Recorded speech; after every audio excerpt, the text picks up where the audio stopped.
Hey guys, welcome to another episode of Fellsmere Outdoor Adventures, your Fellsmere Fishing Headquarters.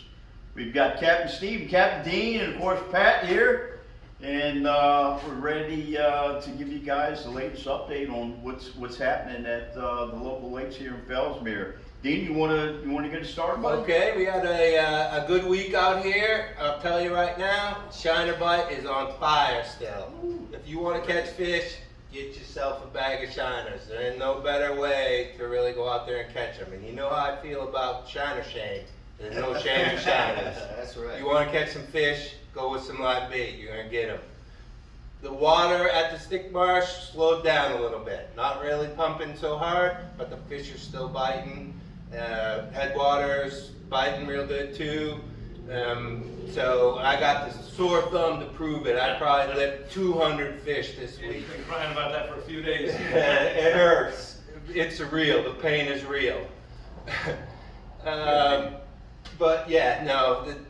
The way to go is still the live bait. Yeah. Bite. It's Of course, we got your wild shiners covered. So. yeah, the weather started to change. We got our first cold front kind of pushed through. Didn't really shut them down too bad. Today a little bit different. Windy, Very much. bluebird. There was a north wind today, wasn't it, guys? Yeah, About 15. You know, that spells difficulty, especially early on in the season. But you know, it passed by and we still caught them, so it's a good thing. What did you do? Well, earlier in the week we went to Headwaters. We did great on shiners. I mean, just wore them out. I mean, it was to the point to where, you know, they have one rod bent over.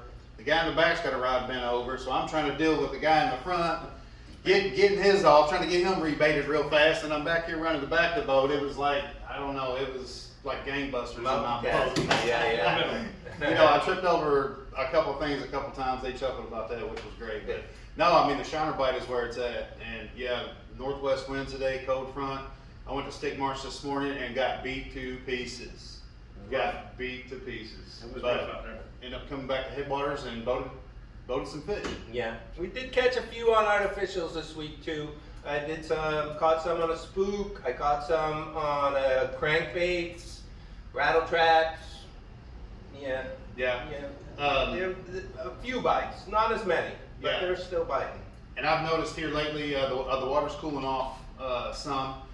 Today I found 69-degree water. Yeah. At, I don't know, it was probably 1 o'clock. So it probably dropped 10 degrees in the Yes. last week because Yes. I saw 80 earlier in the week, Right. and it was You know, earlier in the week it was about 75 degrees, and I just had to try it again because I love a weightless jerkbait, soft jerkbait bite.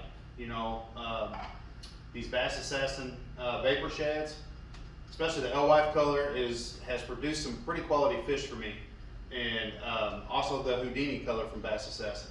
I mean, these two baits right here, the performance of them is unbelievable. I love them. Nice. Yeah, speaking of that little temperature change, that's a good thing that it came early, okay? Because it's going to warm back up, but it signals the bass that the season is coming. yes. Okay, so we are fully into pre-spawn bite right now.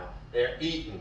They're starting to get fat, and it won't be long before we're finding the big ones, you know. It'll be on. So that little cold snap early is good because once it warms up a little bit, then they really get chewing. This is one of my favorite times of the year. Yeah. Hey, Mike, you just got a new boat, didn't you? Yes, sir, I did. Few weeks ago. Yeah, it's a beautiful boat. Beautiful Thank you. boat. Thank you. Yep.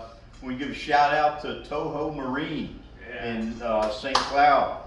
My good friend Joe owns that place. Anybody you know in the area that's looking for a new boat, man, they carry Skeeter, Camus. I happen to buy a Triton, Ranger. They've got it's hard to find a good selection of boats right now because nobody has inventory. Right. But they, from what I found, had the most bass boat inventory in the area that I could find anyway. And Joe's just a great guy. Good friend George Short set me up and introduced me to Joe, and man, took wonderful care of me. Would treat you like gold. They got a full service center. They've got apparel, all kinds of stuff inside the shop itself, boat storage, etc. So you ever in that Toho area? It's about an hour from here. Anyway, just a wonderful experience. Thank you again, Joe. The crew at Toho Marine couldn't have made the experience any better, and highly recommend them to anybody that needs service or is looking to purchase a new bass boat right now, which is a tough thing to do. Yeah, it's a pretty boat, man. I saw that red rocket flying across the stick marsh the other day. Yeah, Pat, I fished with Ross today. Yeah, we want to give a special thanks to Ross Myers, very, very dear friend of mine for several years now, and he makes our trophies. And so we've got our championship tournament coming up from the Weekend Warriors Trail, and that's coming up on the 29th. And so we really want to give these guys a big thank you. They took us out to dinner last night. Dean and Steve each gave up a date so that they took Ross and his son out. Dean took him out yesterday, and Steve took him out today, and that was our way of saying thank you for everything they do for us. And Good so people. Ross, Ross, thank you guys. very talented artists, and they're Beautiful. both really good Really fishermen. nice. Yeah, it was real nice. Yeah, So Dean, where are you catching the fish at on Headwaters? Headwaters, Let's go to the map. look, you want to go over to the map? Yeah, let's go to the map. If you guys could talk about the blockages, everybody's really concerned Yeah. about the blockages, point them out and a way around it. Okay, so we're starting at the boat ramp.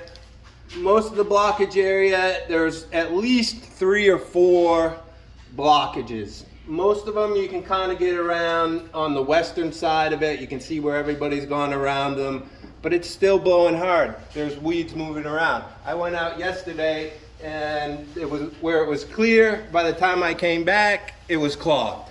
So you got to prepare for that. You got to know that it might be a little slow getting back to the ramp. If you're in a hurry, you're out of luck. That's right. So, but there's a couple ways around. You know, you can make your way through the cut into the North Lake here and make your way over to the 45, or you can cut over into the pits and then get to the ditch.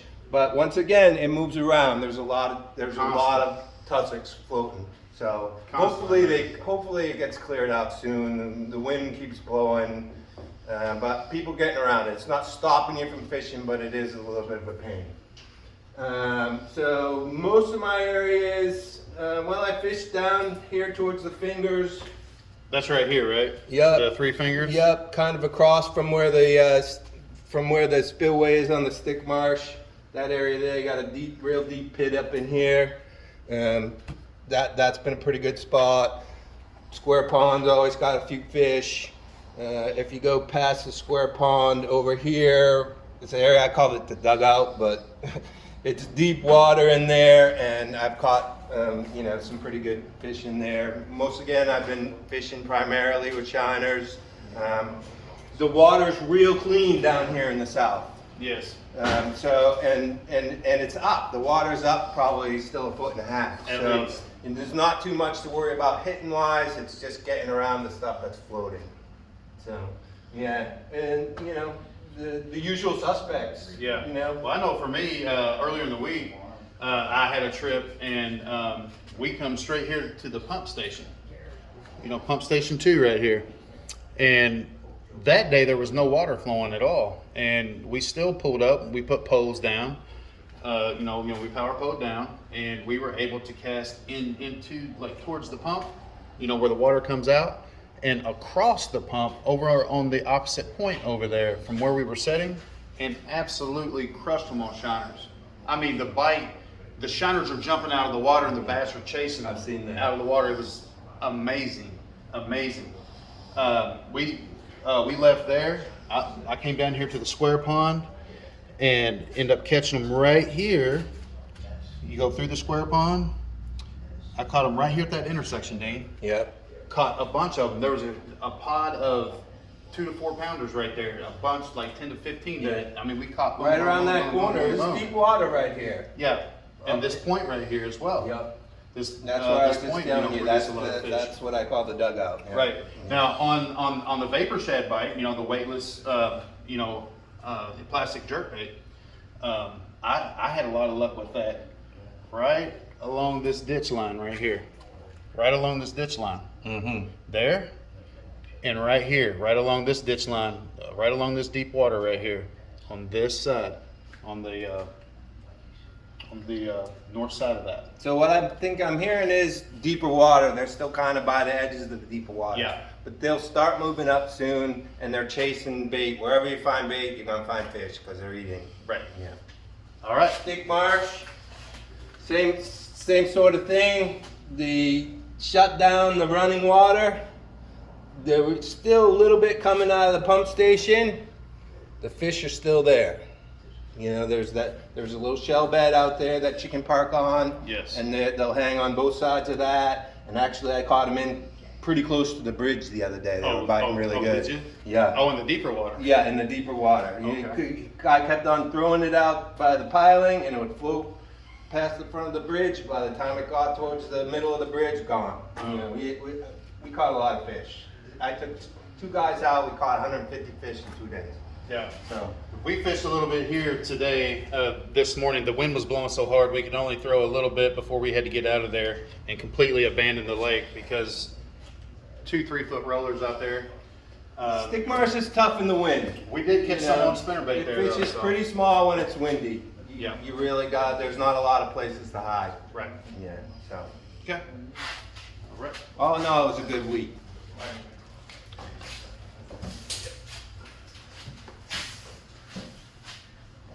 All right, guys, there's the fishing report.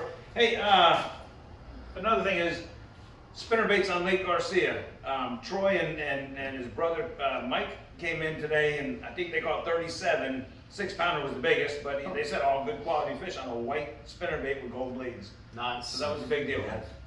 Just a little thing about it. Garcia's a good lake to fish when it's windy too. Yeah. Because you got some more places to hide. Just like the Headwaters, got all that tall, cattail grass or whatever. Right, yeah. You figure out which way the direction of the wind, and you start wind and let it blow you down. Yeah, that's right. Awesome. That's it. Anything else, Mike? I think that's it, man. Thanks for tuning in, everybody. Yeah, appreciate it, guys. Thank you. Thank you, Captain All right. Steve, Captain Dean. Appreciate you guys. You got it, man. Tight lines, guys.